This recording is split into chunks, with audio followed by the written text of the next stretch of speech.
kapananampalataya, may oras ka ba? Tara, samahan mo kong pagnilayan ang salita ng Diyos.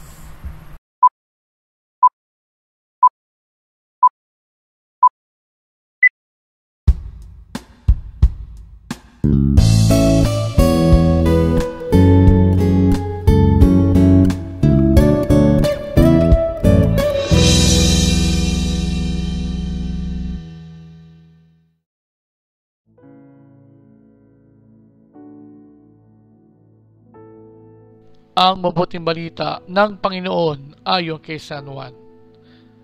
Noong pangapanahong iyon, nagbulong-bulungan ng mga Hudyo dahil sa sinabi ni Jesus, "Ako ang pagkaing bumaba mula sa langit." Sinabi nila, "Hindi ba ito ang anak ni Jose? Kilala natin ang kanyang ama't ina. Paano niya ngayong masasabi, 'Bumaba ako mula sa langit'?" Kaya't sinabi ni Jesus, "Huwag kayong magbulong-bulungan. Walang makalalapit sa akin malibang dalhin siya ng amang nagsugo sa akin. At ang lalapit sa akin ay muli kong bubuhayin sa huling araw." Nasusulat sa aklat ng mga propeta, at silang lahat ay tuturuan ng Diyos. Ang bawat nakikinig sa Ama ay natututo, ay lalapit sa akin. Hindi ito nangangahulugang may nakakita na sa Ama. Yaong nagmula sa Diyos ang tangi nakakita sa Ama. Sinasabi ko sa inyo, ang nananalig sa akin ay may buhay na walang hanggan. Ako ang pagkaing nagbibigay buhay. Kumain ng mana ang inyong mga ninuno nang sila nasa ilang. Ngayon may namatay sila. Ngunit ang sino mang kumain ng pagkaing bumaba mula sa langit ay hindi mamamatay. Ako ang pagkaing nagbibigay buhay na bumaba mula sa langit. Mabubuhay magpakailanman ang sino mang kumain nito. At ang pagkaing ibibigay ko sa ikabubuhay ng sanlibutan ay aking laman. Ang mabuting balita ng ating kaligtasan.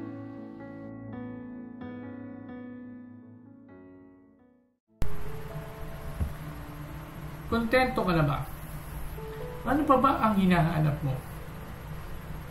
Mga kapananampalataya, tayo ay nasa 19 na linggo sa karaniwang panahon.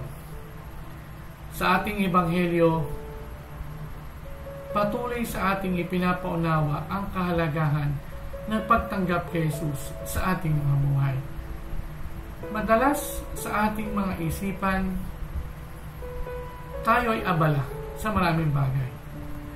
Nagdadasal tayo at ang hihingi ng mga bagay na pansamantala lamang.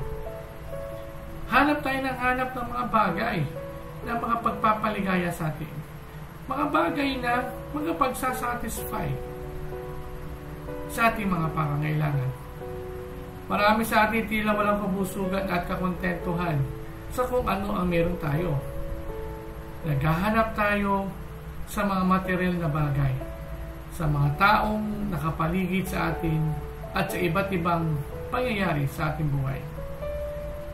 Itong mga bagay na to ay maaaring nagbibigay sa atin ng kaligayahan.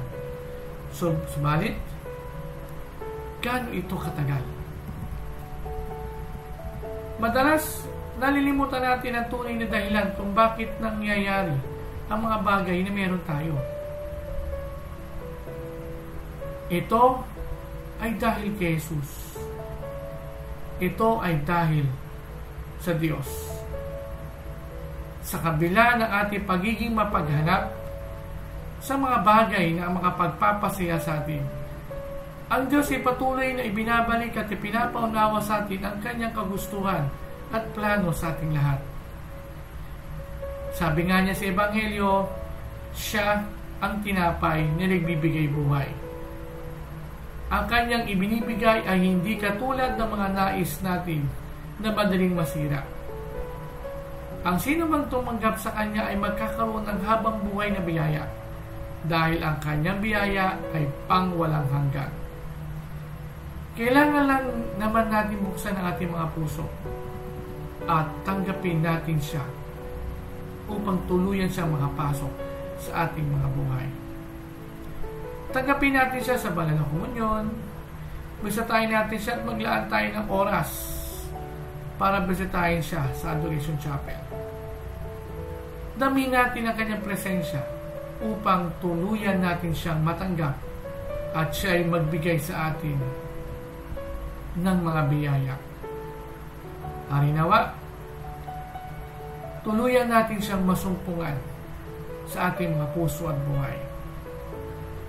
Papasukin natin siya at hayaan na dumaloy ang kanyang habang buhay na biyaya sa ating lahat. Samahan ninyo ko sa isang munting panalangin. Panginoon, Ikaw ang tinapay na nagbibigay buhay. Tulungan mo kaming Ikaw ay masumpungan at patanggap sa aming mga buhay. Puspusin po kami ng mga biyayang hindi kukupas at hindi masisira magpakailaman. Hinihiling namin ito sa pangalan ng iyong Ama, kasama ng Espiritu Santo, magpasawalang hanggan. Amen.